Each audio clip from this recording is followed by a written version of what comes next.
കഥാമൃതം തപ്തജീവനം കവിഭിരീഡിതം കൽമഷാപഹം ശ്രവണമംഗളം ശ്രീമദാതതം ഭുവി ഗൃണന്തി തേ ഭുരിദാ ജനാഃ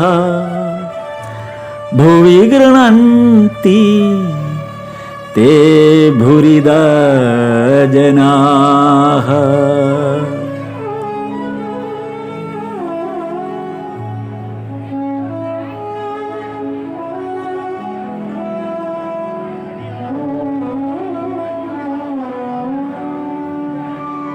സ്ഥാപകായ ച ധർമ്മസ്യ സർവധർമ്മസ്വരൂപിണേ അവതാരവരിഷ്ഠായ രാമകൃഷ്ണായ തേ നമഃ. ലജ്ജാപടാവൃതേ നിത്യം ശാരദേ ജ്ഞാനദായികേ പാപേഭ്യോ ന സദാ രക്ഷ കൃപാമയി നമോസ്തുതേ. നമഃ ശ്രീയതിരാജായ വിവേകാനന്ദസൂരയേ സച്ചിത് സുഖസ്വരൂപായ സ്വാമിനേ താപഹാരിണേ.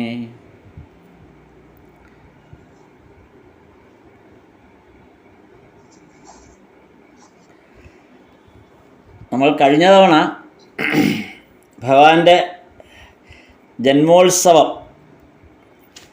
അതേക്കുറിച്ചാണ് പറഞ്ഞു വന്നത്. ജന്മോത്സവത്തിൻ്റെ വിശേഷങ്ങളാണ് നമ്മളിങ്ങനെ പറഞ്ഞു വന്നത്.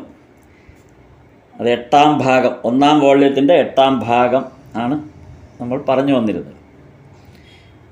അതിൽ അധ്യായം 9 ഇനി അടുത്തത്. ജന്മോത്സവത്തിൻ്റെ വിശേഷങ്ങൾ തന്നെയാണ് വീണ്ടും തുടരുന്നത്.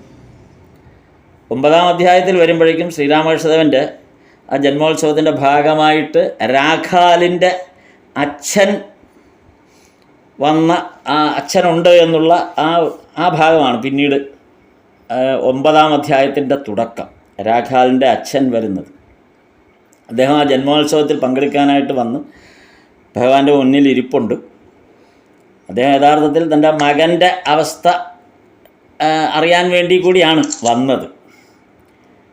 ആനന്ദമോഹൻ ഘോഷ്, അച്ഛൻ്റെ പേര് ആനന്ദമോഹൻ ഘോഷ്. അപ്പോൾ അദ്ദേഹം ഭഗവാന്റെ മുന്നിൽ അങ്ങനെ ഇരിക്കുകയാണ്. അപ്പോൾ രാഖാലിനെ സംബന്ധിച്ചിടത്തോളം രാഖാൽ വന്നിട്ട് ഇപ്പോൾ 81 രാഖാൽ ഭഗവാന്റെ അടുത്ത് വരുന്നത്. 81. അപ്പോൾ 2 വർഷമാകുന്നു വന്നതിന് ശേഷം. ഇപ്പോൾ രാഖാലിനെ നമുക്കെല്ലാം അറിയാവുന്ന പോലെ ഭഗവാന്റെ ഏറ്റവും പ്രിയപ്പെട്ട ഒരു പുത്ര നിർവിശേഷം ഉള്ള സ്നേഹം ഭഗവാൻ കൊടുക്കുന്നതാണ്. അതായത് രാഖാൽ ഭഗവാന്റെ അടുത്ത് എത്തേണ്ട കുട്ടിയാണ് എന്നുള്ള സങ്കല്പം ഭഗവാനുണ്ട്. അപ്പോൾ വിവാഹിതനായ ശേഷമാണ് ഇപ്പോൾ, അതിനൊക്കെ ശേഷമുള്ള ഭാഗമാണിപ്പം ഈ ജന്മോത്സവത്തിൻ്റെ ഭാഗം വരുമ്പോഴേക്കും വിവാഹിതനൊക്കെ ആയി അതൊക്കെ കഴിഞ്ഞു വരുന്ന ഒരു സന്ദർഭത്തിലാണ്. അപ്പോൾ രാഖാലിൻ്റെ അമ്മ കൈലാഷ് കാമിനി വലിയ കൃഷ്ണഭക്തയായിരുന്നു എന്നൊക്കെ അതിൻ്റെ വിവരണങ്ങൾ രാഖാലിൻ്റെ ജീവചരിത്രത്തിൽ നിന്ന് നമുക്കത് മനസ്സിലാവും. അപ്പോൾ അതുകൊണ്ടാണ് കാലിമേയ്ക്കുന്നവൻ, കൃഷ്ണൻ്റെ തോഴൻ എന്നൊക്കെയുള്ള അർത്ഥത്തിൽ രാഖാൽ എന്നുള്ള പേരിടുന്നത്. അപ്പോൾ 5ാം വയസ്സിൽ കൈലാഷ് കാമിനി മരിച്ചു പോകുന്നു, അമ്മ മരിക്കുന്നു. പിന്നീട് ഹേമാങ്കിനി എന്ന് പറഞ്ഞ മറ്റൊരു രണ്ടാനമ്മ വരുന്നു. അവരാണ് പിന്നെ, പക്ഷെ അവർ രാഖാലിനെ എന്തുകൊണ്ടും രാഖാലിൻ്റെ ആ എല്ലാ തരത്തിലും രാഖാലിനെ ആ മാതൃ സ്നേഹം കൊണ്ട് കൂടുതൽ രാഖാലിനോട് വളരെ വാത്സല്യമുള്ളൊരു അമ്മ കൂടിയായിരുന്നു ഹേമാങ്കിനി. അപ്പോൾ അങ്ങനെ ഈ രാഖാലിനെ സംബന്ധിച്ച് അച്ഛൻ കൽക്കട്ടയിൽ കൊണ്ടുവരുന്നത് ഉപരിപഠനത്തിനാണ്. അത് കഴിഞ്ഞ് യഥാർത്ഥത്തിൽ വിദ്യാഭ്യാസത്തോട് വലിയ താല്പര്യമില്ല എന്നുള്ളതാണ് രാഖാലിനെ സംബന്ധിച്ച് പ്രധാന പ്രശ്നം. അപ്പോൾ രാഖാല വിദ്യാഭ്യാസ കാര്യങ്ങളിൽ വലിയ താല്പര്യം കാണിച്ചില്ല. എന്നാൽ അങ്ങനെയാണെങ്കിൽ അയാളെ വിവാഹം കഴിപ്പിക്കാം എന്നുള്ള ഒരു ഘട്ടത്തിലേക്ക് അയാളുടെ വീട്ടുകാർ അച്ഛൻ ആ ഒരു നടപടി സ്വീകരിക്കുകയാണ്. അതൊരു 1875 ആ സന്ദർഭം. 1875 ഈ ഒരു സന്ദർഭം ഉണ്ടാകുന്നത്. അപ്പോൾ അതിന് ഇതേ സംബന്ധിച്ച്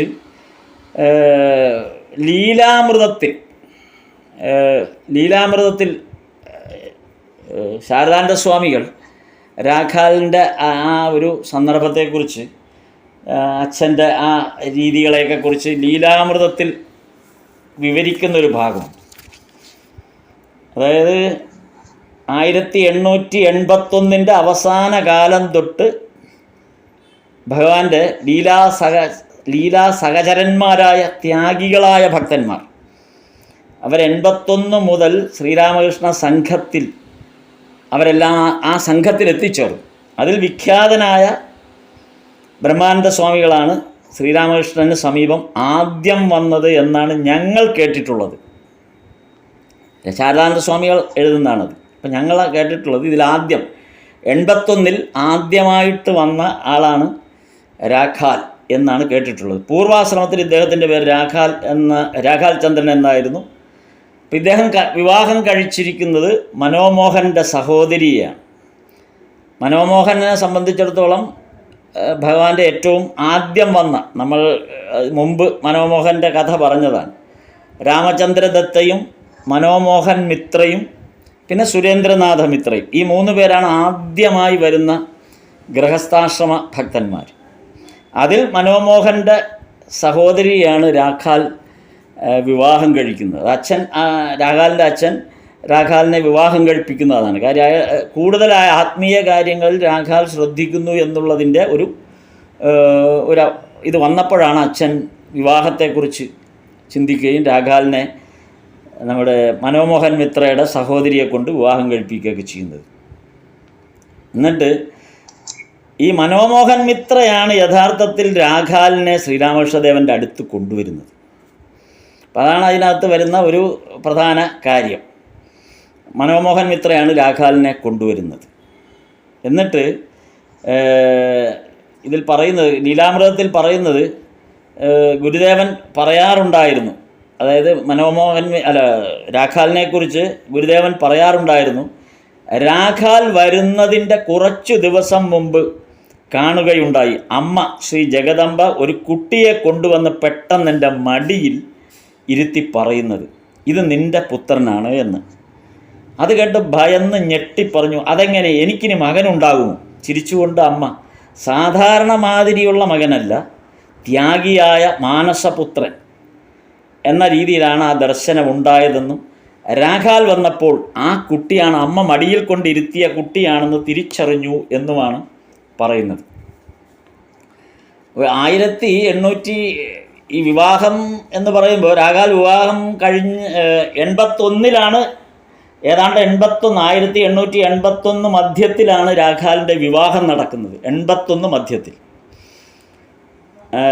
നമ്മളിപ്പോൾ പരാമർശിക്കുന്ന ഭാഗം 1883 മാർച്ച് 11 ഭഗവാന്റെ ജന്മോത്സവമാണ്. അപ്പോൾ 81 വിവാഹം കഴിഞ്ഞിട്ട് ഇപ്പോൾ 2 കൊല്ലം കഴിഞ്ഞിരിക്കുന്നു. ഇതിനകം രാഖാൽ ഇവിടെ ഭഗവാന്റെ സന്നിധിയിൽ വരികയും ഏതാണ്ട് ഭഗവാനോടൊപ്പം ആയിത്തീരുകയും, ഭഗവാനോടൊപ്പമുള്ള ആ സന്യസ്ത ജീവിതത്തിലേക്കുള്ള പ്രവേശനത്തിൻ്റെ മുന്നോടിയായിട്ട് അന്തരംഗ ശിഷ്യൻ എന്നുള്ള ആ ഒരു പ്രഥമ ശിഷ്യൻ എന്നൊക്കെ വേണമെങ്കിൽ പറയാവുന്ന തരത്തിലുള്ള അവസ്ഥയിൽ കഴിഞ്ഞ 2 കൊല്ലമായിട്ട്, 81 വിവാഹം കഴിഞ്ഞിട്ടും 83 ആകുമ്പോൾ ഏകദേശം 2 വർഷത്തോളം രാഖാൽ പിന്നിട്ടിരിക്കുന്നു. തൻ്റെ കുടുംബ ജീവിതത്തിൽ നിന്നും പിന്മാറി ഭഗവാനോടൊപ്പം ചേർന്ന് കഴിഞ്ഞിട്ട് തന്നെ 2 വർഷമായി. അപ്പോൾ 1875 ഒരു ജിംനേഷ്യത്തിൽ വെച്ചിട്ടാണ് നരേന്ദ്രനെ കാണുന്നത്. അതാണ് ആ നരേന്ദ്രനുമായിട്ടുള്ളൊരു ബന്ധത്തെക്കുറിച്ച് സൂചിപ്പിക്കുന്നൊരു ഭാഗം. അതാണ് 875 ജിംനേഷ്യത്തിൽ വെച്ചിട്ട് നരേന്ദ്രനെ കാണുന്നത്. നരേന്ദ്രനേക്കാൾ മുൻപ് രാഖാൽ യഥാർത്ഥത്തിൽ നരേന്ദ്രനെ കാണുമ്പോൾ നരേന്ദ്രൻ ഒരു സ്പിരിച്വൽ ലൈഫിൽ താല്പര്യം പ്രകടിപ്പിച്ചിരുന്നില്ല. അപ്പോൾ നരേന്ദ്രനേക്കാൾ മുൻപ് ഈ സ്പിരിച്വൽ ലൈഫിൽ താല്പര്യം പ്രകടമായിരുന്ന ഒരാളാണ് രാഖാൽ എന്ന് പറയുന്നത്. അപ്പോൾ രാഖാൽ കൽക്കട്ടയിൽ വരുന്നത് തന്നെ അദ്ദേഹത്തിൻ്റെ സ്വന്തം വീട് 36 മൈൽ അകലെയാണ്. കൽക്കട്ട നഗരത്തിൽ നിന്ന് 36 മൈൽ അകലെയാണ്. അപ്പോൾ അവിടെ നിന്ന് ഇവിടെ വന്ന് കോളേജ് പഠനത്തിൻ്റെ താല്പര്യമായിട്ട് കോളേജ് പഠനത്തിന് വേണ്ടി അച്ഛൻ കൊണ്ടാക്കിയതാണ്. അങ്ങനെയാണ് ജിംനേഷ്യത്തിൽ ചെന്ന് ചേരുകയും ജിംനേഷ്യത്തിൽ വെച്ച് നരേന്ദ്രനെ പരിചയപ്പെടുകയും. അപ്പോൾ അന്ന് ബ്രഹ്മസമാജത്തിൻ്റെ ഒരു ഫോളോവറാണ് നരേന്ദ്രൻ. അതുകൊണ്ട് തന്നെ രാഖാലിനെ ബ്രഹ്മസമാജത്തിൽ ചേരാനാണ് പ്രേരിപ്പിച്ചത്. എന്നാൽ രാഖാലിന് ബ്രഹ്മസമാജത്തിൻ്റെ ഒരു ലൈൻ അത്ര താല്പര്യം കാണിച്ചില്ല. അതിൻ്റെ പ്രധാന കാരണം ബ്രഹ്മസമാജത്തിൻ്റെ കോൺസെപ്റ്റ് അനുസരിച്ചിട്ട് അതായത് സ്വരൂപത്തിൽ ഈശ്വരനെ അവർ കാണുന്നില്ല. അപ്പോൾ അവർക്ക് ഈശ്വരൻ എന്ന് പറയുന്നത് ഒരു രൂപമില്ലാത്ത അവസ്ഥയാണ്. അപ്പോൾ അത് രാഖാലിനെ സംബന്ധിച്ച് അത് സ്വീകാര്യമല്ലായിരുന്നു. അന്ന് മുതലേ, വളരെ ചെറുപ്പം മുതലേ ആ തരത്തിലൊരു അങ്ങനെ ഒരു ഈശ്വരാരാധന രാഖാലിന് താല്പര്യമേ ഇല്ലായിരുന്നു. രാഖാലിൻ്റെ മനസ്സിൽ ഒരു സ്വരൂപത്തോടു കൂടിയ ഈശ്വര സങ്കല്പമാണ് രാഖാലിനുണ്ടായിരുന്നത്. അതുകൊണ്ട് നരേന്ദ്രൻ്റെ ആ ഒരു ഉപദേശം രാഖാൽ കേൾക്കാൻ താല്പര്യപ്പെട്ടില്ല. അങ്ങനെയാണ് ഈ 81 വിവാഹത്തിലേക്ക് എത്തുന്നതും മനോഹൻ മിത്രയുടെ ഇളയ സഹോദരിയെ വിവാഹം ചെയ്യുകയൊക്കെ ചെയ്യുന്ന അതിൻ്റെ ഭാഗമായിട്ടാണ്. അങ്ങനെ മനോഹൻ മിത്ര രാഖാലിനെ ഇവിടെ ദക്ഷിണേശ്വരത്ത് കൊണ്ടുവരുന്നു. അങ്ങനെയൊക്കെ ഇപ്പോൾ ശ്രീരാമകൃഷ്ണനൊത്തുള്ള ആ സ്പിരിച്വൽ എക്സ്പീരിയൻസ് രാഖാലിന് ശ്രീരാമകൃഷ്ണദേവൻ്റെ അടുത്ത് വരുന്നതോടുകൂടി തന്നെ മറ്റാർക്കും അങ്ങനെ ഒരു എക്സ്പീരിയൻസ് ഉണ്ടായിട്ടില്ല. രാഖാലിനാണ് ഭഗവാന്റെ അടുത്ത് എത്തിക്കഴിഞ്ഞപ്പോൾ ഒരു സമാധി അവസ്ഥയിലേക്ക് ആ ഒരു അവസ്ഥയിൽ എത്തിച്ചേരാനുള്ള ഒരു അനുഗ്രഹം എന്ന് വേണമെങ്കിൽ പറയാം.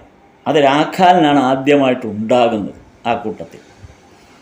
അതായത് ആദ്യമായി കണ്ട വന്ന് ഭഗവാന്റെ അടുത്ത് 1881 വന്ന സമയത്ത്, ആ വന്ന സന്ദർഭത്തിൽ ഭഗവാന്റെ അടുത്ത് മുറിയിൽ പോയി ആ കാലുകൾ തടവി അടുത്തിരിക്കുമ്പോൾ ആണ് ആദ്യമായിട്ട് ഒരു സമാധി അവസ്ഥ ഉണ്ടാകുന്നത്. അത് ശരിക്കും അനുഭവിക്കുകയായിരുന്നു രാഖാൽ. ഇപ്പോൾ സ്വാമിജിയെ സംബന്ധിച്ച് നരേന്ദ്രനെയൊക്കെ സംബന്ധിച്ച് ഭഗവാൻ അത്തരം ഒരവസ്ഥ സൃഷ്ടിച്ചു കൊടുക്കുകയായിരുന്നു. ഇതല്ല, സ്വയം ആ സമാധിയാവസ്ഥയെ എന്താണെന്ന് തിരിച്ചറിയത്തക്ക രീതിയിൽ ആ ഒരു ഔന്നത്യത്തിലേക്ക് വളരെ പെട്ടെന്ന് തന്നെ ഭഗവാന്റെ സാമീപ്യം കൊണ്ടും സ്പർശനം കൊണ്ടും ഉയർന്നതാണ് രാഖാൽ. ഇത് ഒരു തവണയല്ല, പിന്നീട് ഇത് ആവർത്തിക്കുന്നത്, രണ്ടാം തവണ ഇത് ആവർത്തിക്കുന്നത് ബൽറാം ബോസിൻ്റെ വീട്ടിൽ വെച്ചാണ്. അത് നമ്മൾ ഈ വചനാമൃതത്തിൻ്റെ 1-ാം വോള്യത്തിൻ്റെ 2-ാം ഭാഗത്തിലെ അധ്യായം 1, 2-ാം ഭാഗത്തിൽ അധ്യായം 1, 1-ാം വോള്യത്തിൽ 2-ാം ഭാഗം അധ്യായം 1 തുടങ്ങുന്നത് തന്നെ ബൽറാം ബോസിൻ്റെ വീട്ടിൽ. അതായത് അത് 1882 മാർച്ച് 11. ഇപ്പോൾ നമ്മൾ ഈ ഭഗവാന്റെ ജന്മോത്സവത്തിൻ്റെ ഇത് വരുന്നതും മാർച്ച് 11. അത് 1883 മാർച്ച് 11. ഇപ്പോൾ ഒരു വർഷത്തിന് മുമ്പാണ്, കൃത്യം ഒരു വർഷം മുമ്പ് 82 മാർച്ച് 11 ബൽറാം ബസുവിൻ്റെ വീട്ടിൽ വെച്ച് രണ്ടാം തവണ രാഖാലിന് ഒരു സമാധിയാവസ്ഥ ഉണ്ടാവുകയും അദ്ദേഹം താഴെ ഇങ്ങനെ കിടക്കുന്നതുമായിട്ടുള്ള ഒരു രംഗം മാസ്റ്റർ മഹാശയൻ, അന്ന് മാസ്റ്റർ മഹാശയനെ സംബന്ധിച്ച് ആദ്യമായിട്ടാണ് അവിടെ വരുന്നത്. ഇവരെയൊക്കെ കാണുന്നത് ആദ്യമായിട്ടാണ്. ഇങ്ങനൊരു സാഹചര്യം തന്നെ മാസ്റ്റർ മഹാശയൻ കാണുന്നത് ആദ്യമാണ്.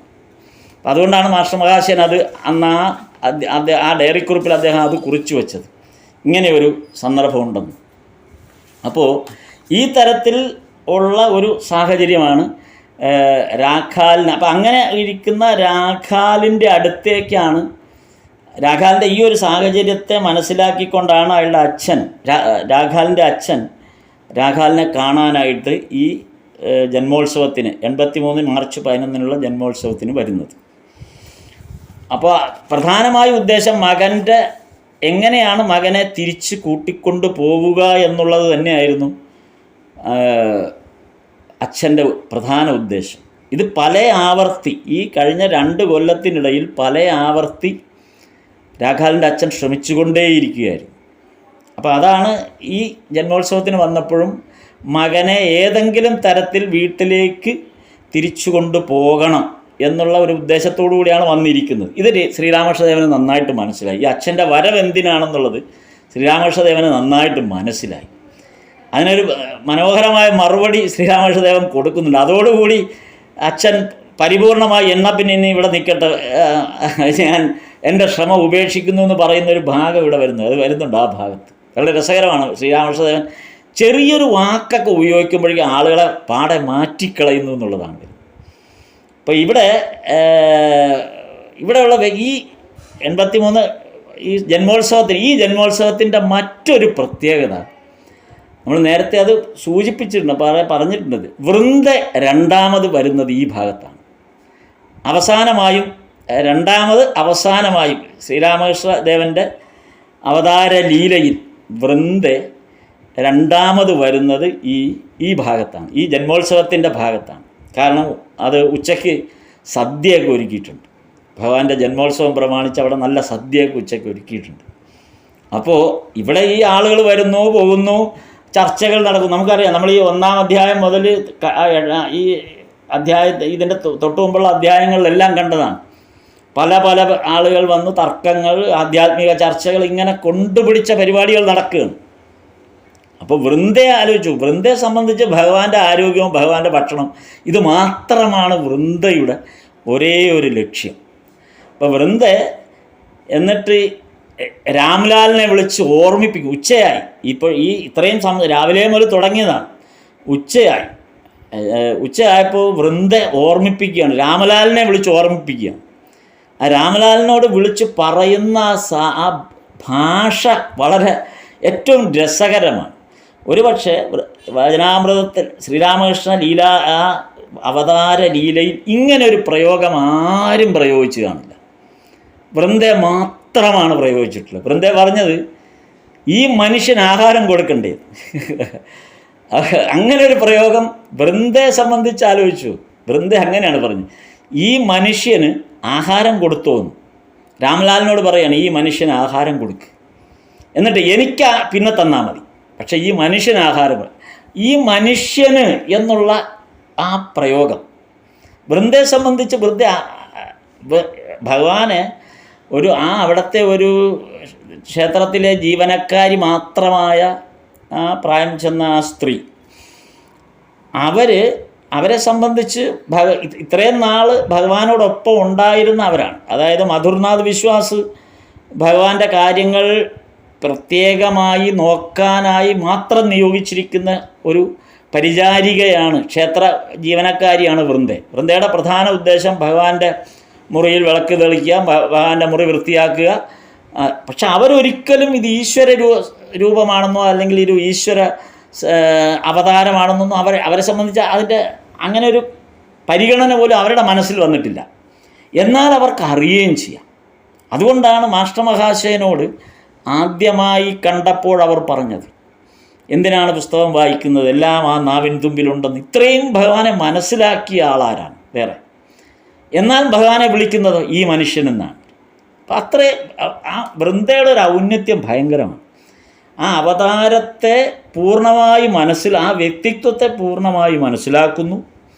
അതേസമയം മാനുഷിക അവസ്ഥയിൽ തന്നെ തുടർന്നുകൊണ്ട് സശ്രദ്ധം ഭഗവാന്റെ കാര്യങ്ങൾ ശ്രദ്ധിക്കുകയും ചെയ്യുന്നു. അതാണ് വൃന്ദയുടെ ഏറ്റവും വലിയ ഒരു വൃന്ദയെ സംബന്ധിച്ച് നമ്മൾ ആ വചനാമൃതം വായിക്കുമ്പോൾ യഥാർത്ഥത്തിൽ വചനാമൃത വായനയിൽ അല്ലെങ്കിൽ വചനാമൃത വായന നമുക്ക് വേണ്ടി ഇങ്ങനെ ഒരു ഗ്രന്ഥം രചിച്ച് കിട്ടുന്നതിൽ നമ്മൾ 2 പേരോടാണ് കടപ്പെട്ടിരിക്കുന്നത്. അത് ഒന്ന് വൃന്ദയെ തന്നെയാണ്, മറ്റൊന്ന് ഭഗവാനെ അവിടെ കൊണ്ടുവന്ന ഭഗവാന്റെ സഹോദരീപുത്രനാണ്. അപ്പോൾ ഇവർ 2 പേരും തന്നെയാണ് ഭഗവാനെ ഇവരുടെ 2 പേരുടെയും ഇടപെടലുണ്ടായില്ല എങ്കിൽ, അപ്പോൾ ഇവരെ സംബന്ധിച്ച് എങ്ങനെയാണ് ഭഗവാന്റെ ഈ തരത്തിൽ നമുക്ക് ഇന്ന് ലഭ്യമാകുന്ന തരത്തിലുള്ള ഒരു എങ്ങനെയാണ് നമുക്കിത് ലഭിക്കുക എന്ന് നമുക്ക് ഊഹിക്കാൻ പോലും പറ്റില്ല. ഈ രണ്ട് പേരില്ലായിരുന്നുവെങ്കിൽ ഒരുപക്ഷെ നമ്മുടെ മഹേന്ദ്രനാഥ ഗുപ്ത ഇവിടെ വരാൻ പോലും ഈ ഒരു ഭാഗത്തേക്ക് വരാൻ പോലും സാധ്യത വളരെ കുറവായിരുന്നു. അതാണ് ഇതിനകത്തെ ഏറ്റവും വലിയൊരു വ്യത്യാസം. കാര്യം ശ്രീരാമകൃഷ്ണദേവനെക്കുറിച്ച് സിദ്ധുവാണ് ആദ്യമായിട്ട് ഭഗവാനോട് മഹേന്ദ്രനാഥ് ഗുപ്തയോട് സൂചിപ്പിക്കുന്നത്. സിദ്ധുവാണ്, സിദ്ധേശ്വർ മജുംദാർ. അപ്പം സിദ്ധു ഇത് സൂചിപ്പിച്ച് വിളിച്ചുകൊണ്ട് വന്ന് ഈ ക്ഷേത്രത്തിൽ എത്തിക്കുന്ന ജോലിയായിരുന്നു സിദ്ധുവിന്. അതോടുകൂടി സിദ്ധുവിൻ്റെ റോൾ അവസാനിക്കുകയാണ് ഈ അവതാരലീലയിൽ. പിന്നെ സിദ്ധു ഒരിക്കലും വന്നിട്ടില്ല. ആ വരവ് മാത്രമല്ല, അത് കഴിഞ്ഞ് വൃന്ദയുടെ മുമ്പിലേക്കാണ് ചെല്ലുന്നത്. വൃന്ദയുടെ പ്രതികരണമാണ് യഥാർത്ഥത്തിൽ മാസ്റ്റർ മഹാശയനെ അത്ഭുതപ്പെടുത്തിയത്. പുസ്തകങ്ങൾ വായിക്കാത്ത, അല്ലെങ്കിൽ ഏത് പുരാണവും ഏതൊരു ഉപനിഷത്തുകളും എല്ലാം സ്വന്തം നാവിൽ, വേദങ്ങളും എല്ലാം സ്വയം നാവിൽ നിന്ന് പുറപ്പെടുന്നു എന്ന തരത്തിലുള്ള വൃന്ദയുടെ പ്രതികരണം, അത് പിന്നീട് മാസ്റ്റർ മഹാശയന് ഭഗവാന്റെ അടുത്ത് ചെന്നപ്പോൾ അത് ബോധ്യമാകും കൂടെ ചെയ്തു. അങ്ങനെ ഒരു ബോധ്യപ്പെടൽ ആ അടഞ്ഞ വാതിലിന് മുമ്പിൽ വൃന്ദ ഉണ്ടായിരുന്നില്ലെങ്കിൽ, ഒരുപക്ഷെ തിരിച്ചിവർ പോയിരുന്നെങ്കിൽ നമുക്ക് ഈ വചനാമൃതം കിട്ടില്ല. അതായിരുന്നു സംഭവിക്കുക. അപ്പോൾ അത്തരത്തിൽ വളരെ ഈ രണ്ട് വ്യക്തികൾ, സിദ്ധുവും വൃന്ദയും, എത്രമാത്രമാണ് പിന്നീടുള്ള നമ്മളെ ഈ ഭഗവാന്റെ ആ കഥ കേൾക്കാൻ നമ്മെപ്പോലുള്ള മനുഷ്യർക്ക് ഒരു സാഹചര്യം ഒരുക്കി തന്നതിൽ നമുക്ക് അവരോടുള്ള കടപ്പാട്. അപ്പോൾ ആ തരത്തിൽ സിദ്ധു പിന്നെ രംഗത്തേ വരുന്നില്ല. അതേസമയം വൃന്ദ രണ്ടാമതൊരിക്കൽ കൂടെ വരുന്നത് ഈ ജന്മോത്സവത്തിനാണ്. അപ്പോൾ എന്നിട്ട് വൃന്ദ ഇവിടെ ഇത് പറയുന്നുണ്ട്, ഇങ്ങനെ ആ മനുഷ്യന് ഭക്ഷണം കൊടുക്കൂ, അതിന് എനിക്ക് പിന്നെ തരൂ എന്ന് പറയും. അപ്പോൾ ശ്രീരാമകൃഷ്ണദേവൻ ഇത് കേൾക്കുന്നുണ്ട്. എന്നിട്ട് ശ്രീരാമകൃഷ്ണദേവൻ ഉടൻ പ്രതികരിക്കണം, എന്താ വൃന്ദയ്ക്ക് ആഹാരം ഇനിയും കൊടുത്തില്ലേ എന്ന്. അപ്പോൾ എത്രമാത്രമാണ് അവർ തമ്മിലുള്ള ആ ഒരു തമ്മിലുള്ള അവരുടെ പരസ്പരമായ ബന്ധം എത്രമാത്രമാണെന്ന് ഈ രണ്ട് സംഭാഷണത്തിൽ നിന്ന് നമുക്ക് മനസ്സിലാവും. ഉച്ച കഴിഞ്ഞിട്ട് ഭക്ഷണമെല്ലാം കഴിഞ്ഞ്, എന്നിട്ട് പിന്നീട് ഭക്ഷണമെല്ലാം കഴിഞ്ഞിട്ടാണ് ഇവർ ഉച്ചഭക്ഷണം കഴിഞ്ഞാണ് പഞ്ചവടിയിൽ ഒരു കീർത്തനാലാപനവും ഒക്കെ നടക്കുന്നത്. അപ്പോൾ ആ കീർത്തനാലാപനത്തിൻ്റെ ഭാഗമായിട്ടാണ് പിന്നെ അടുത്ത ഘട്ടം തുടങ്ങുന്നത്. അപ്പോൾ ഇതിനിടയിൽ രാഖാലിനെ കുറിച്ച് പറയുമ്പം ശാരദാനന്ദ സ്വാമികൾ പിന്നീട് കുറച്ചുകൂടെ വളരെ ഭംഗിയായിട്ട് ഇതിനകത്ത് രാഖാലിൻ്റെ കാര്യം സൂചിപ്പിച്ചിരിക്കുന്നത്, ഇതിനകത്ത് വചനാമൃതത്തിൽ ആ ഭാഗം, അച്ഛൻ്റെ ഒരു ഭാഗം വരുന്നത് ഇനി അത് വരുന്നേ ഉള്ളെന്ന് തോന്നുന്നു. ആ ഭാഗം അതെ, അത് വരുന്ന ഭാഗമാണ്. അത് വന്ന് അധ്യായം 9, അത് ഇതിനു മുമ്പായിട്ടോ, ആ അധ്യായം 9 വരുമ്പോഴാണ്. അതെ, ഈ 9 ഒരു ഭാഗം കൂടെ ഇതിനകത്തുണ്ട്. അതായത് രാഖാലിൻ്റെ അച്ഛൻ ഈ ശ്രീരാമകൃഷ്ണദേവൻ്റെ അടുത്തേക്ക് വന്ന് മകൻ്റെ കാര്യവുമായിട്ട്, മനസ്സിൽ മകൻ്റെ കാര്യമാണ്, പറയാനുള്ളതും മകൻ്റെ കാര്യമാണ്. അപ്പോൾ അത് യഥാർത്ഥത്തിൽ രാഖാലിൻ്റെ അച്ഛൻ അത് പ്രകടമാക്കുന്നില്ലെങ്കിലും ശ്രീരാമകൃഷ്ണദേവൻ അത് മനസ്സിലാക്കിയിട്ട് പറഞ്ഞു. അപ്പോൾ ശ്രീരാമകൃഷ്ണദേവൻ അങ്ങോട്ട് ഇതെടുത്തിടുകയാണ്, ഈ വിഷയം അങ്ങോട്ട്, രാഖാലിനെ കുറിച്ചുള്ള വിഷയം അങ്ങോട്ട് എടുത്തിടുകയാണ്. എന്നിട്ട് അതിൽ പറയുന്നത്, രാഖാലിൻ്റെ സ്വഭാവം ഇപ്പോൾ എങ്ങനെയിരിക്കുന്നു എന്ന് ശ്രീരാമകൃഷ്ണദേവൻ ചോദിക്കുക. രാഖാലിൻ്റെ സ്വഭാവം ഇപ്പോൾ എങ്ങനെയിരിക്കുന്നു എന്നാണ് ചോദിക്കുന്നത്. അപ്പോൾ എന്നിട്ട് ശ്രീരാമകൃഷ്ണദേവൻ തന്നെ അതിന് എങ്ങനെ ഇരിക്കുന്നു എന്നുള്ള ചോദ്യത്തിന് ഉത്തരമായി ശ്രീരാമകൃഷ്ണദേവൻ തന്നെ പറയുകയാണ്, അല്ലെങ്കിലും അങ്ങനെ അല്ലാതെ വരുമോ എന്ന് ചോദിച്ചിട്ട് ഈ അച്ഛനെ അങ്ങ് ഉയർത്തുകയാണ്. ചേന നന്നെങ്കിൽ മുളയും നന്നായിരിക്കും എന്ന് പറഞ്ഞു. അപ്പോൾ അച്ഛൻ, അതായത് നമ്മൾ മലയാളത്തിൽ ഉപയോഗിക്കുന്ന പോലെ 10 ഗുണം 10 ഗുണം എന്ന് പറഞ്ഞ ആ ഒരു പ്രയോഗമാണ് ഇവിടെ ഭഗവാൻ ഉപയോഗിച്ചത്. ചേന നന്നെങ്കിൽ മുളയും നന്നായിരിക്കും. ഈ ഒരു ഒറ്റ വാചകത്തോടു കൂടിയാണ് രാഖാലിൻ്റെ അച്ഛൻ പിന്നീട് ആ മകൻ ഭഗവാന്റെ അടുത്തെത്തിയതിൽ പിന്നീടൊരു അലോസരവുമില്ലാതെ മടങ്ങിപ്പോകുന്നത് ഈ ഒറ്റ സ്റ്റേറ്റ്മെൻറ്റോടു കൂടിയാണ്. എന്നിട്ട് ഭഗവാൻ പറഞ്ഞത് അച്ഛനെപ്പോലെ മകനും. യാതൊരു സാമ്യവും ഇല്ല ഈ കാര്യത്തിൽ. അച്ഛനെപ്പോലെ മകനും എന്ന് പറയാവുന്ന ഒരു സാമ്യവും ഈ കാര്യത്തിൽ ഇല്ല എന്നുള്ളതാണ് സത്യം. എന്നാലും ശ്രീരാമകൃഷ്ണദേവൻ പറയുന്നത് അച്ഛനെപ്പോലെ മകനും എന്നാണ് പറയുന്നത്. എന്നിട്ട് അപ്പോൾ ഇത് പറഞ്ഞപ്പോൾ രാഘാലിൻ്റെ അച്ഛൻ ഇത് വളരെ ഒരു തൻ്റെ ആത്മാവിൽ അതൊരു, അല്ലെങ്കിൽ തൻ്റെ ഒരു അഭിമാനം ഉയർന്ന തലത്തിലെത്തിയെന്നൊരു തോന്നലുണ്ടാകും. ഭഗവാൻ തന്നെ പരിഗണിച്ചു, അല്ലെങ്കിൽ തൻ്റെ ആ ഔന്നത്യത്തെ ഭഗവാൻ കണ്ടു എന്നൊക്കെയുള്ള തരത്തിലുള്ളൊരു അഹംബോധം രാഘാലിൻ്റെ അച്ഛനുണ്ടായി. മാത്രമല്ല രാഘാലിൻ്റെ അച്ഛൻ അന്ന് അവിടെ വരുമ്പോൾ ചുറ്റുപാടും നോക്കി അവിടെ വന്ന ആളുകളുടെ കണക്കെടുത്തപ്പോൾ അതിനകത്ത് ഈ അഡ്വക്കേറ്റ് ജനറൽമാർ വന്നിട്ടുണ്ട്, അതേപോലെ അവിടുത്തെ ഉന്നത സർക്കാർ അതായത് ബ്രിട്ടീഷ് ഗവൺമെൻറ്റിൻ്റെ ഉന്നതരായ ഉദ്യോഗസ്ഥരവിടെ വന്നിട്ടുണ്ട്. അപ്പോൾ എല്ലാം ഉയർന്ന തലത്തിലുള്ള ആളുകളാണ് വന്നിരിക്കുന്നത്.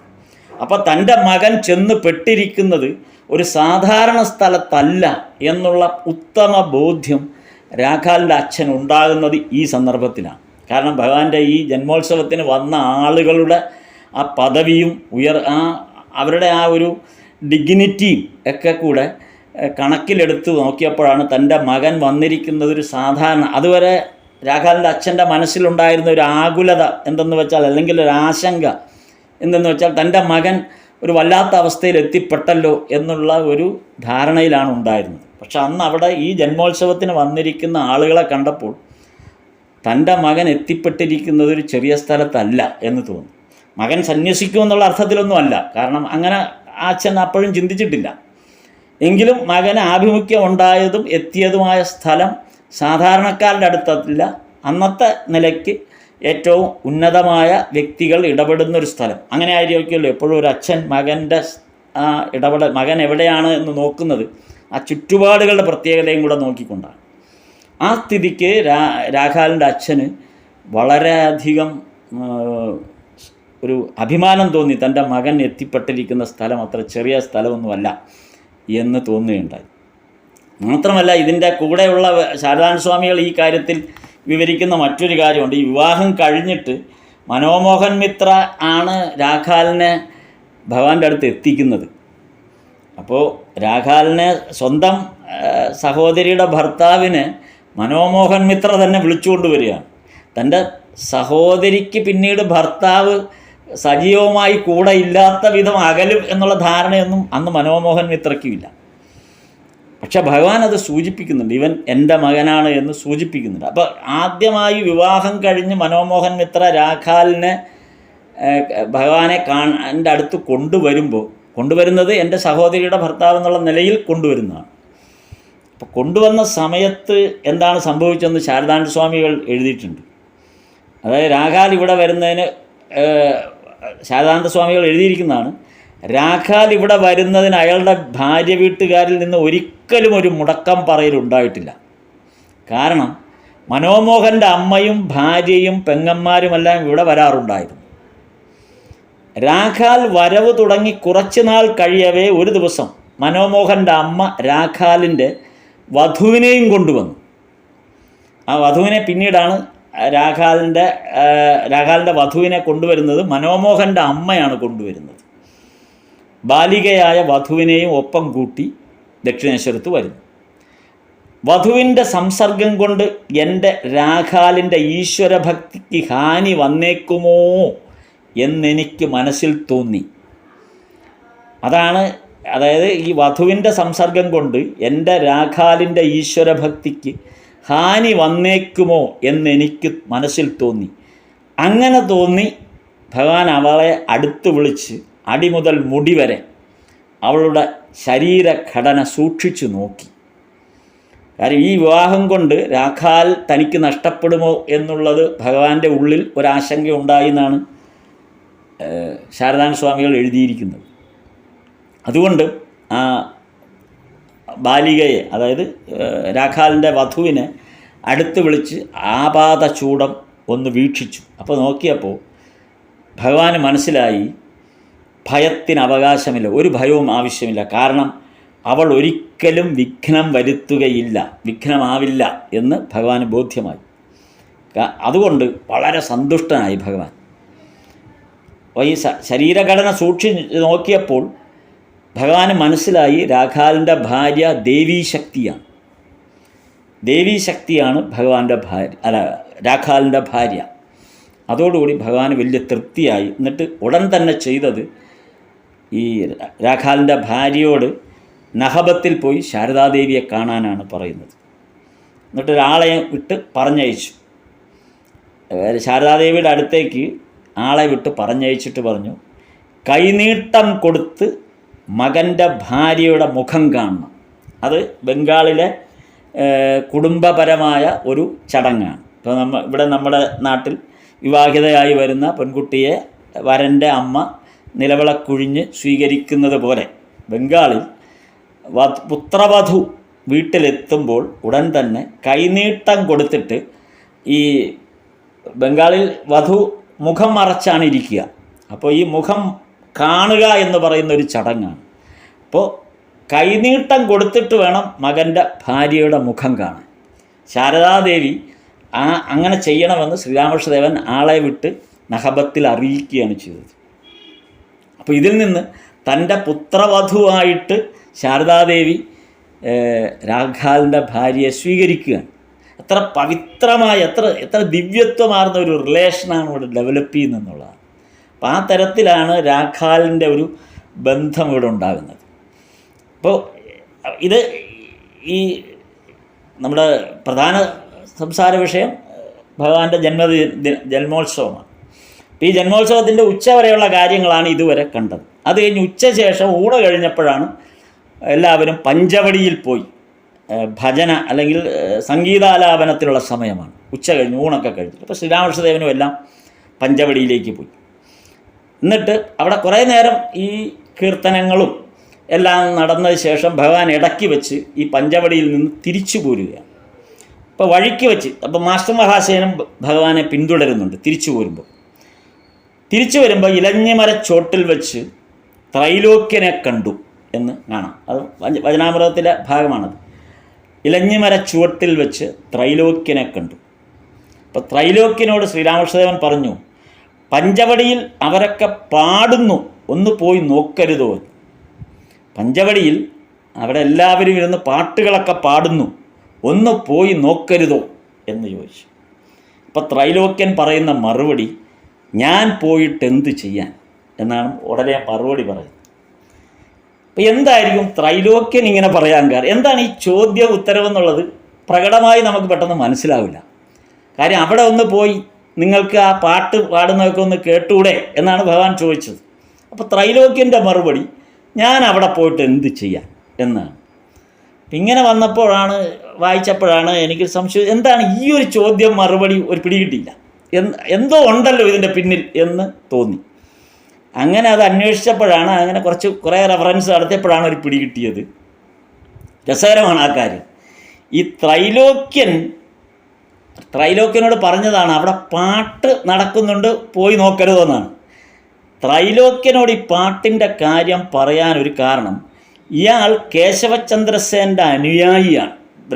ബ്രഹ്മസമാജത്തിലെ കേശവചന്ദ്രസേനൻ നയിക്കുന്ന ബ്രഹ്മസമാജത്തിലെ കേശവചന്ദ്രസേൻ്റെ അനുയായിയാണ് ഈ ത്രൈലോക്നാഥ് സന്യാൽ എന്ന് പറയുന്ന ഈ ത്രൈലോക്യൻ. മാത്രമല്ല ബ്രഹ്മസമാജത്തിൻ്റെ ആസ്ഥാന ഗായകനാണ് ഇയാൾ. അതാണ് അയാളുടെ വ്യത്യാസം.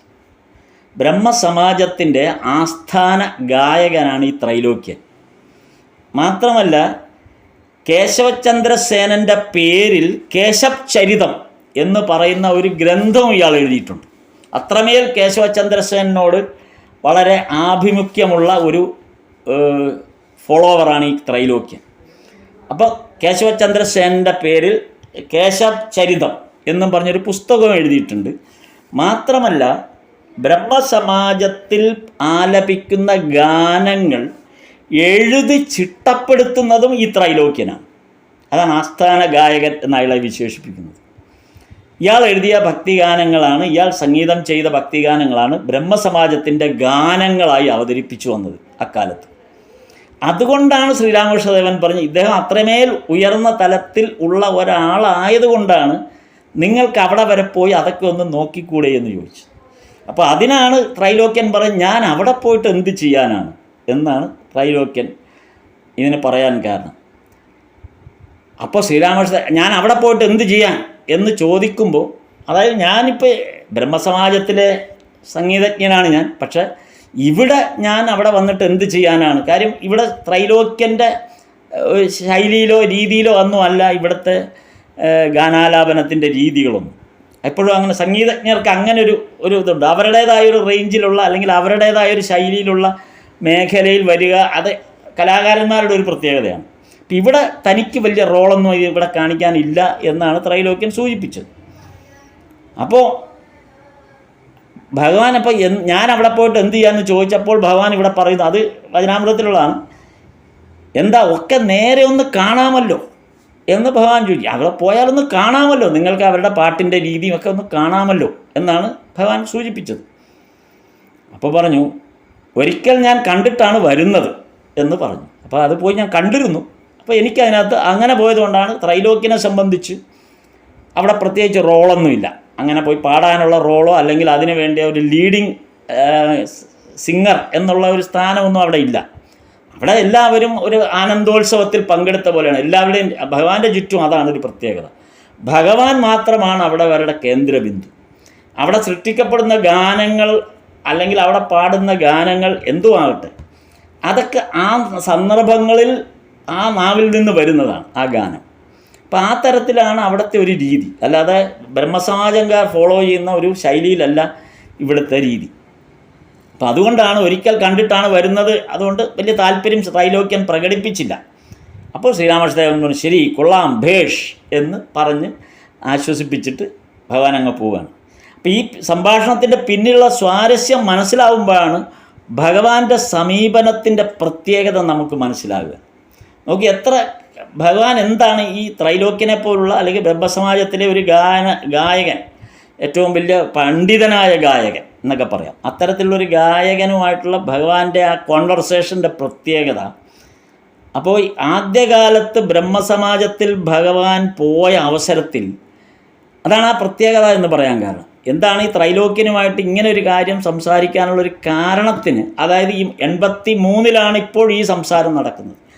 ആദ്യകാലത്ത് 80-ന് മുൻപ് അല്ലെങ്കിൽ 75-നും 80-നും ഇടയ്ക്കുള്ള സന്ദർഭങ്ങളിൽ, അപ്പോഴാണല്ലോ ആദ്യമായിട്ട് ഭഗവാൻ ബ്രഹ്മസമാജമായിട്ട് ഏറ്റവും കൂടുതൽ ബന്ധപ്പെടുന്ന ഒരു കാലഘട്ടം കേശവചന്ദ്രസേനൻ്റെമായിട്ട് പരിചയപ്പെട്ട 75-ന് ശേഷമാണ്. ഈ സന്ദർഭങ്ങളിൽ ഭഗവാൻ ബ്രഹ്മസമാജത്തിൽ പോകുന്ന അവസരത്തിൽ അവരെല്ലാം ചെയ്യുന്നത് കണ്ണടച്ച് നിശബ്ദരായിരുന്ന് ധ്യാനിക്കുന്നതാണ്. ഇതാണ് ഭഗവാൻ അവിടെ കാണാറ്, കണ്ണടച്ച് നിശബ്ദരായിരുന്ന് ധ്യാനിക്കുന്നതാണ് കാണുന്നത്. ഭഗവാൻ അവിടെ വന്നു തുടങ്ങി ഈ ബ്രഹ്മസമാജ ഉത്സവങ്ങളിൽ ഭഗവാൻ പങ്കെടുക്കാൻ തുടങ്ങിയ ശേഷമാണ് അതൊരു വലിയ ആഘോഷ രൂപത്തിലേക്ക് മാറുന്നത്. അതായത് കൊട്ടും പാട്ടും ഡാൻസും എല്ലാം ഉൾപ്പെടെ ഒരു വലിയ ആനന്ദോത്സവമായിട്ട് മാറുന്നത് ഭഗവാൻ സന്ദർശനം, ഓരോ ബ്രഹ്മസമാജോത്സവങ്ങളിലും ഭഗവാനെ വിളിക്കുകയും ഭഗവാൻ പങ്കെടുക്കാൻ തുടങ്ങിയപ്പോഴാണ് അവരുടെ ഘടനയിൽ തന്നെ മാറ്റമുണ്ടായത്. അതുവരെ ഭഗവാൻ പറയുന്നത്, ഭഗവാൻ അവിടെ ചെല്ലുമ്പോൾ ഇവരെല്ലാം കണ്ണടച്ചിരുന്ന് നിശബ്ദരായി ധ്യാനിക്കുക മാത്രമാണ് ചെയ്യുന്നത്. പിന്നെ ചെയ്യുന്നത് ഈ ത്രൈലോക്യനെ പോലുള്ളവരെ വെച്ചിരിക്കുന്നതിൻ്റെ ഒരു പ്രധാന കാരണം, ഇവർ ഫോളോ ചെയ്യുന്നത് ബിബ്ലിക്കൽ ഒരു കൾച്ചറിലുള്ള ഒരു ചർച്ചിൻ്റെ, ഇംഗ്ലീഷ് ചർച്ചിൻ്റെ ഘടനയിലാണ് ഇവർ പോകുന്നത്. അപ്പോൾ ഇംഗ്ലീഷ് ചർച്ചിൻ്റെ ഒരു പ്രത്യേകത, അത് ഇന്നും എന്നും എപ്പോഴും അങ്ങനെ തന്നെ ചർച്ചിൻ്റെ പ്രത്യേകത എന്ന് പറയുന്നത് ഈ ആരാധനാക്രമത്തിലുള്ള ഗാനങ്ങളുണ്ട്. അതിന് ഓരോ ആരാധനാക്രമത്തിലും അതിനായി ചിട്ടപ്പെടുത്തിയ ഗാനങ്ങൾ അതാത് സമയങ്ങളിലാണ് ആ ഗാനം ആലപിക്കുക. അതാണ് ചർച്ചിൻ്റെ ഒരു ഇംഗ്ലീഷ് ചർച്ചിൻ്റെ ഒരു പ്രത്യേകത. അവരുടെ ഗാനങ്ങൾ എപ്പോഴും എടുത്ത് എങ്ങനെയും ആലപിക്കുന്ന ഗാനങ്ങളല്ല, ഓരോ സന്ദർഭത്തിൽ ആലപിക്കേണ്ട ഗാനങ്ങൾ ചിട്ടപ്പെടുത്തി മാറ്റി വച്ചിട്ടുണ്ട്. ആ ഗാനങ്ങൾ ആ സമയത്ത് മാത്രമേ പാടാൻ പറ്റൂ. അപ്പോൾ വിവാഹമാണെങ്കിൽ വിവാഹ സമയത്തേക്ക് ആ വിവാഹത്തിൻ്റെ ഏതാണ്ട് 1 മണിക്കൂർ നീണ്ടു നിൽക്കുന്ന വിവാഹ ശുശ്രൂഷക്കിടയിൽ ഓരോ പ്രാവശ്യവും പാടേണ്ട ഗാനങ്ങൾക്കൊരു ചിട്ട. അതുപോലെ തന്നെ ഓരോ ചടങ്ങിനും ഒരു ജീവിതത്തിൽ കടന്നു വരുന്ന ഓരോ ചടങ്ങിനും ചിട്ടപ്പെടുത്തിയ ഒരു ഗാനരീതി. അതല്ല ഭഗവാൻ ഇൻട്രൊഡ്യൂസ് ചെയ്തത്. ഏത് സമയത്തും ഈശ്വര ഗാനാലാപനം എന്ന് പറയുന്നത് സ്വയം മതിമറന്ന് പാടുകയാണ്. അവിടെ ഒരു ആനന്ദോത്സവമായി എന്തു പാടുന്നു എന്ന് ചിലപ്പോൾ അവിടെ വെച്ചോ നിർമ്മിക്കപ്പെടുന്നൊരു ഗാനമായിരിക്കും. അതായിരുന്നു ശ്രീരാമകൃഷ്ണദേവൻ ഇൻട്രൊഡ്യൂസ് ചെയ്തത്. ഈ ബ്രഹ്മസമാജത്തിൽ പോലും ഇൻട്രൊഡ്യൂസ് ചെയ്ത രീതി അതാണ്. അപ്പോൾ ഭഗവാൻ ഇവിടെ പറയുന്നത് മറ്റൊരു കാര്യം, താൻ അവിടെ ആദ്യമായി പോയ സമയത്ത് ഇവരെല്ലാം കണ്ണടച്ച് ധ്യാനിക്കും, ഇതാണ് പ്രധാന പരിപാടി. പക്ഷേ ഭഗവാൻ നോക്കിയപ്പോൾ ഒരു കാര്യം മനസ്സിലായി, ഈ കണ്ണടച്ച് ധ്യാനിച്ചിരിക്കുന്നവരുടെ ഉള്ളിൽ പരസ്പരമുള്ള പോരാട്ടം പ്രകടമായിരുന്നു. ഇവരിങ്ങനെ കണ്ണടച്ചിരുന്ന് ധ്യാനിക്കുന്നത് ഈശ്വരനെയല്ല, മറിച്ച് പരസ്പരം ഇവരുടെ ഉള്ളിലൊരു സ്പർദ്ധയും പോരാട്ടവും ഉണ്ട്. അതുകൊണ്ടാണല്ലോ ഇത് ഇത്രയും വിഭജിച്ച് പല കഷ്ണങ്ങളായത്. ഇവരുടെ ധ്യാനത്തിലിരിക്കുമ്പോൾ ഇവർ ഈശ്വരനെ അല്ല മനസ്സിൽ കാണുന്നത്, മറിച്ച് പരസ്പരമുള്ള സ്പർദ്ധയുടെ പോരാട്ടമാണ് അവിടെ കണ്ടിരുന്നത്. അപ്പം ഇതെല്ലാം കൂടെ വെച്ചിട്ടാണ് ത്രൈലോക്യൻ കടന്നു വരുമ്പോൾ ഭഗവാൻ പറഞ്ഞത് അവിടെ പോയി ആ പാട്ടൊന്ന് നോക്കിക്കൂടെ എന്ന ഒറ്റ വാചകത്തിൽ ഒരു ബ്രഹ്മസമാജത്തിൻ്റെ അനുഷ്ഠാനങ്ങളെ മുഴുവനും ഭഗവാൻ ഇവിടെ ഒരു ചെറിയ പുഞ്ചിരി കൊണ്ട് അല്ലെങ്കിൽ ഒരു തമാശ രൂപത്തിൽ പ്രകടമാക്കുന്നുണ്ട്. അതായിരുന്നു ആ സന്ദർഭത്തിൻ്റെ ഒരു പ്രത്യേകത എന്ന് പറയുന്നത്. അതുപോലെ ഈ പിറന്നാൾ ദിനം അവസാനിക്കുന്നത് ഓരോരുത്തരായി മടങ്ങുമ്പോൾ, അത് കഴിഞ്ഞിട്ടാണ് ആ ഭാഗം പിന്നെ നമ്മൾ വായിച്ചു വരുമ്പോൾ മനസ്സിലാവും, ഓരോരുത്തരായിട്ട് ഭഗവാനെ വന്ന് വണങ്ങി ഭഗവാന്റെ കാൽക്കൽ തൊഴുത ശേഷം മടങ്ങുന്നുണ്ട്. ഇപ്പോൾ ശ്രീരാമകൃഷ്ണദേവൻ ഇവിടെ വെച്ച് ഭവനാഥനോട് മാത്രമായിട്ട് പറയുന്നുണ്ട്, നീ ഇന്ന് പോവണ്ട എന്ന് പറയുന്നുണ്ട്. നീ മാത്രം ഇന്ന് പോവണ്ട, നിന്നെ കണ്ടാൽ എനിക്ക് ഈശ്വരാവേശം വരുന്നു എന്ന് ഭവനാഥനോട് മാത്രം. ഈ വചനാമൃതത്തിൻ്റെ അല്ലെങ്കിൽ ശ്രീരാമകൃഷ്ണ ലീല വായിച്ചു വരുമ്പോൾ, വചനാമൃതം വായിച്ചു വരുമ്പോൾ ഒക്കെ ആ കഥ നമ്മൾ വരുമ്പോൾ നമുക്ക് വ്യക്തമായിട്ട് അറിയാവുന്ന ഒരു കാര്യം, 3 പേരാണ് ഭഗവാൻ ഈശ്വര കോടികൾ എന്ന് വിശേഷിപ്പിച്ച് ഭഗവാനോടൊപ്പം നിൽക്കുന്ന 3 പേരെയാണ് ഭഗവാൻ തിരഞ്ഞെടുത്തത്. അതൊന്ന് രാഖാലാണ്, മറ്റൊന്ന് സ്വാമിജിയാണ്, മൂന്നാമത്തെ ആളാണ് ഭവനാഥൻ. 3 പേർ തത്തുല്യമായ തരത്തിൽ ഈശ്വര കോടികളാണ്. എങ്ങനെയാണ് ഒരാൾക്ക് ആ സ്ഥാനത്ത് നിന്ന് വ്യതിചലിക്കേണ്ടി വരുന്നത് എന്നുള്ളതിൻ്റെ വലിയ ഉദാഹരണവുമാണ് ഭവനാഥൻ. യഥാർത്ഥം നമ്മൾ ഭവനാഥൻ്റെ കഥ നേരത്തെ ഭവനാഥൻ്റെ മാത്രമായിട്ട് നമ്മൾ പറഞ്ഞപ്പോൾ ഇത് വിശദമായി ഈ ഭാഗങ്ങൾ പറഞ്ഞതാണ്. എത്രമാത്രമാണ് ലൗകികമായ അവസ്ഥയിലേക്ക് ഒരാൾ പെട്ടെന്ന് ഒരു ഈശ്വര കോടിയിൽ എത്തി നിൽക്കുന്ന ആളാണ്. അതല്ലാതെ ഈ ഒരു അവസ്ഥയിലേക്ക് എത്താനുള്ള ശ്രമം നടത്തുകയോ അല്ലെങ്കിൽ അതിനെ പിന്തുടരുന്ന ഒരാളല്ല. ഈശ്വര കോടിയിൽ എത്തി, അതാണ് ഭവനാഥനെ കാണുമ്പോൾ ഭഗവാൻ ഈശ്വരാവേശമാണ് ഉണ്ടാകുന്നത്. സാക്ഷാൽ ഭഗവാൻ ഈശ്വരന്, സാക്ഷാൽ നാരായണന് ഈശ്വരാവേശം ഉണ്ടാകും. ഭവനാഥനെ കാണുമ്പോൾ എനിക്ക് ഈശ്വരാവേശം ഉണ്ടാകുന്നു എന്നാണ് ഭഗവാൻ പറഞ്ഞത്. എങ്ങനെ സാധാരണഗതിയിൽ ഒരു ഈശ്വരാവേശം എന്നല്ല ഇതിന് പറയേണ്ടത്, നാരായണനെയാണ് കാണുന്നതെന്നാണ് പറഞ്ഞത്. നാരായണനെ ഭവനാഥനെ കാണുന്നതും നാരായണനെ കാണുന്നത് പോലെയാണ് എന്നാണ് പറയുന്നത്. ആ ഭവനാഥൻ പിന്നീട് തൻ്റെ ലൗകികമായ ജീവിത ക്രമത്തിൽപ്പെട്ട് പെട്ടെന്ന് വ്യതിചലിക്കപ്പെടുകയും പിന്നീട് ഭഗവാന്റെ അടുത്തേക്ക് വരാതാവുകയും ചെയ്യുന്നു. ഈ നരേന്ദ്രനെ പോലെ, സ്വാമിജിയെപ്പോലെ, ബ്രഹ്മാൻ സ്വാമികളെപ്പോലെ ആ അവസ്ഥയിലേക്ക് ഉയർന്നു വന്ന ആളാണ്. 3 പേരും തത്തുല്യമായി വന്നാണ്. ആ ആൾ പിന്നീട് ആ അവസ്ഥ അതിൽ നിന്ന് വ്യതിചലിച്ചു പോവുകയും ഭഗവാൻ ഇപ്പം പറഞ്ഞില്ലേ, എനിക്ക് നിന്നെ കാണുമ്പോൾ ഈശ്വരാവേശം ഉണ്ടാകുന്നു എന്ന് പറഞ്ഞ ഭഗവാൻ എത്രമാത്രം വേദനയോടുകൂടിയാണ് പിന്നീട് ഭവനാഥൻ്റെ അവസ്ഥയെ വേദനയോടുകൂടി പറയുന്നതാണ്. ഇത്ര മോശപ്പെട്ട അവസ്ഥയിലേക്ക് എത്തിപ്പോകുന്നതിനെക്കുറിച്ചാണ്. പിന്നീട് കാസിപ്പൂർ ഗാർഡനിൽ ഭഗവാൻ തൻ്റെ അവസാന രംഗം ആ ഭാഗം എത്തുമ്പോൾ ആ അസുഖത്തിൻ്റെ മൂർധന്യാവസ്ഥയിലേക്ക് എത്തി ഭഗവാൻ വളരെ തൻ്റെ ആ ഭഗവത് ലീലയുടെ അവസാന ഘട്ടം എത്തുമ്പോഴേക്കുമാണ് പിന്നീട് ഭവനാഥൻ കാണാൻ വരുന്നത്. എന്നിട്ടും ഭഗവാൻ വളരെ സ്നേഹത്തോടും വളരെ പരിഗണനയോടും കൂടി വാത്സല്യത്തോടും കൂടി ഭവനാഥനെ സ്വീകരിക്കുന്നുണ്ട്. മാത്രമല്ല ഭവനാഥൻ എടുത്ത ഫോട്ടോയാണ് ഭഗവാൻ തൻ്റെ ശരീരത്തോട് ചേർത്ത് വെച്ച് മാല ചാർത്തി തൻ്റെ ശരീരത്തോട് ചേർത്ത് വെക്കുന്നു. എന്നിട്ട് ശാരദാദേവിയോട് മാത്രമായിട്ടാണ് പറഞ്ഞത്. മറ്റാരും വന്ന അപ്പോൾ ആ മുറിയിലില്ല. ശാരദാദേവിയോട് മാത്രമായിട്ടാണ് പറഞ്ഞത്, ഇനി വരും ലോകം ഈ ചിത്രം ഓരോ പൂജാമുറികളിലും പൂജിക്കും. എത്ര ഉയരത്തിലാണ് ഭവനാഥനെപ്പോലുള്ള ഒരാളെ ഭഗവാൻ പ്രതിഷ്ഠിച്ചത്. ഈശ്വരകോടിയായ ഒരാൾ, ഈശ്വര സാക്ഷാത്കാരം ഭഗവാൻ ഈശ്വര സാക്ഷാത്കാരം ഉണ്ടാക്കുന്നയാൾ. അപ്പോൾ പിന്നെ ആളുടെ അവസ്ഥയെക്കുറിച്ച് പറയണം. പിന്നീട് എങ്ങനെയാണ് ഒരാൾ ലൗകിക ചക്രത്തിൽപ്പെട്ടു വഴുതിപ്പോകുന്നത്, വെളിയിലേക്ക് വഴുതി വീഴുന്നതും, പിന്നീട് ഭഗവാന്റെ ജീവിതത്തിലുണ്ടായ ദുരിതങ്ങൾ എത്രയോ ദുരിതങ്ങൾ. ഈ തരത്തിൽ ഒരാൾ എങ്ങനെ ഈശ്വര കടാക്ഷത്തിൻ്റെ പ്രഭാവലയത്തിനകത്ത് നിന്ന് എത്ര പെട്ടെന്നാണ് ഒരാൾ പുറത്തേക്ക് വീണു പോകുന്നത് എന്നുള്ളതിൻ്റെ ഏറ്റവും നല്ല ഉദാഹരണം, അല്ലെങ്കിൽ എങ്ങനെയാണ് നമ്മൾ ആകാതിരിക്കേണ്ടത്. ഒരുപക്ഷെ ഈശ്വര സാക്ഷാത്കാരത്തിന് വേണ്ടി നമ്മൾ ആ ഈശ്വരീയമായ ചുറ്റുപാടുകളിൽ എങ്ങനെയെങ്കിലും എത്തപ്പെട്ടവരാണ് നമ്മളെല്ലാം ഓരോ സന്ദർഭത്തിൽ. അല്ലെങ്കിൽ എത്തപ്പെടാൻ ഭാഗ്യമുണ്ടായവരെന്ന് നമുക്ക് വേണമെങ്കിൽ വിശ്വസിക്കാം. അല്ലെങ്കിൽ നമ്മൾ ഈ വചനാമൃതത്തിൻ്റെ പിന്നാലെ, അല്ലെങ്കിൽ ഈ ഒരു വചനാമൃതത്തിനുള്ളിൽ നമ്മൾ ഒരിക്കലും പെടില്ല, നമ്മുടെ ശ്രദ്ധ പെടില്ല. എത്രയോ പേർക്ക് അത് പെടുന്നില്ല. അപ്പോൾ വചനാമൃതത്തിനുള്ളിൽ പെടുന്ന നമ്മൾ ആ ഈശ്വര സാക്ഷാത്കാരത്തിലേക്ക് എത്തിക്കഴിഞ്ഞവരാണ്. പിന്നീട് ഇത് ലൗകികമായ അവസ്ഥയിലേക്ക് വഴുതി വീഴുമ്പോഴാണ് നമ്മൾ ഈ ദുഃഖം മനസ്സിലാക്കുന്നത്, അല്ലെങ്കിൽ നമ്മളത് മനസ്സിലാക്കാതെ പോകുന്നു. നമ്മുടെ ഈ ജന്മം പാഴായി പോകുന്നതിനെക്കുറിച്ച് നമ്മെ ബോധ്യപ്പെടുത്തുന്നതാണ് ഭവനാഥൻ എന്ന ഒരേ ഒരു ഗൃഹസ്ഥാശ്രമിയായി മാറിയ ആൾ. ഗൃഹസ്ഥാശ്രമി എന്നൊന്നും പറയാൻ പറ്റില്ല, വഴുതിപ്പോയി, ആ ജീവിതത്തിൽ നിന്ന് തന്നെ മാറിപ്പോയി.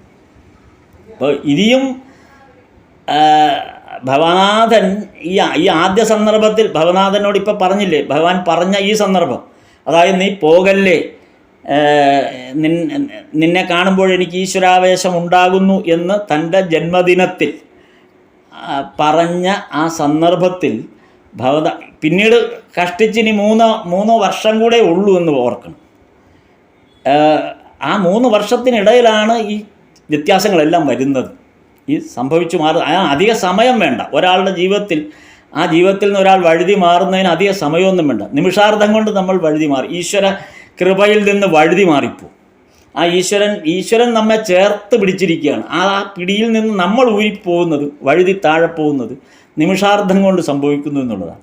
ഇവിടെ മാസ്റ്റർ മഹാശയൻ ഈ അധ്യായം അതായത് ഭഗവാന്റെ ജന്മോത്സവത്തിൻ്റെ വിവരണങ്ങൾ അവസാനിപ്പിക്കുന്ന പാരഗ്രാഫ് വായിക്കുമ്പോൾ നമുക്കത് ബോധ്യപ്പെടും. ഭവനാഥൻ ഇനിയും സംസാരത്തിൽ പ്രവേശിച്ചിട്ടില്ല.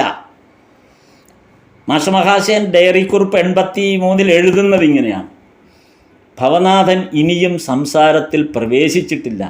വയസ്സ് 19-20, വെളുത്ത നിറം, സുന്ദര ദേഹം. ഈശ്വരനാമം കേട്ടാൽ അദ്ദേഹത്തിൻ്റെ കണ്ണിൽ വെള്ളം നിറയും. ഗുരുമഹാരാജ് അദ്ദേഹത്തെ സാക്ഷാൽ നാരായണനായി കാണുന്നു. ഇന്ന് പറഞ്ഞുകൊണ്ടാണ് ആ അധ്യായം അവസാനിക്കുന്നത്. അപ്പോൾ എന്നിട്ടാണ് ഇതിൻ്റെ ഒരു ക്ലൈമാക്സിലെത്തുമ്പോഴാണ് നമ്മൾ പിന്നീട് മനസ്സിലാകുന്നത്, ഈ അവസ്ഥയിലുള്ള ഒരാൾ, സാക്ഷാൽ നാരായണനായി തന്നെ നിലകൊണ്ട ഒരാൾ എങ്ങനെയാണ് ആ ഈശ്വര കടാക്ഷത്തിൽ നിന്ന് വെളിയിലേക്ക് പോകുന്നത്. അപ്പോൾ നമ്മളെ ഈശ്വരൻ ചേർത്ത് പിടിക്കുന്നത് ഈശ്വരീയ വചനങ്ങൾ നമ്മെ കേൾപ്പിക്കുകയും നമ്മെ അത് കേൾക്കാൻ പ്രാപ്തരാക്കുകയും നമ്മെ അതിന് പരിഗണിക്കുകയും ചെയ്യുന്നു എന്നുള്ളതാണ് വലിയ കാര്യം. അത് ഭഗവാൻ നൽകുന്ന പരിഗണനയാണ്.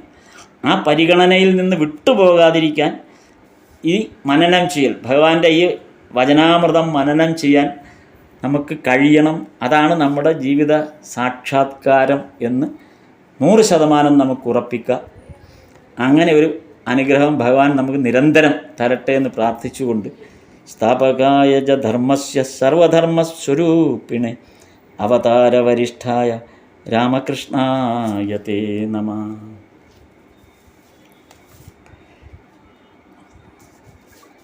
നമസ്തേ സർ. നമസ്തേ. എത്രയോ പ്രാവശ്യം വായിച്ചിട്ടുണ്ടെങ്കിൽ ഇത്ര ഡീപ്പായിട്ടുള്ള കാര്യങ്ങൾ സ്ഥാപക